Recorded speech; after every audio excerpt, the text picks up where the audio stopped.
First of all Prabhas అన్నకు చాలా చాలా థ్యాంక్స్. రన్ రాజా రన్కి వచ్చి బ్లెస్ చేశారు మా అందరినీ, సూపర్ హిట్ కొట్టేసాం. మళ్ళీ ఇప్పుడు వచ్చారు, మళ్ళీ ఈ సినిమా కూడా అలానే హిట్ కొట్టేస్తామని కాన్ఫిడెంట్గా ఉన్నాం. మంచి సినిమా తీసాం, థ్యాంక్స్ టు యూవీ క్రియేషన్స్.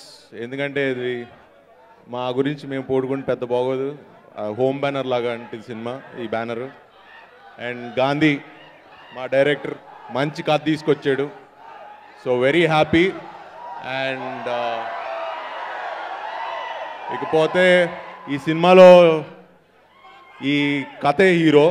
ఈ సినిమాలో చాలామంది ఉన్నారు హీరోలు, మా సప్తగిరి, మా ప్రభాస్ సీన్ గారు, ఇంకా చాలామంది ఉన్నారు, సుప్రీత్ గారు. సో ప్రతి క్యారెక్టర్ ఇంపార్టెంట్ అండ్ కథతో ట్రావెల్ అయ్యే సినిమా ఇది. అండ్ ఎంటర్టైన్మెంట్ చాలా బాగుంటుంది అండ్ చాలా కాన్ఫిడెంట్గా ఉన్నాం. So thank you very much. I believe there is a role for such a mandate in a developing country. ఒక బ్యాంకులోకి దూరి దోచుకోవడం కంటే అలాంటి బ్యాంకుని స్థాపించి దోచుకోవడం సులభం.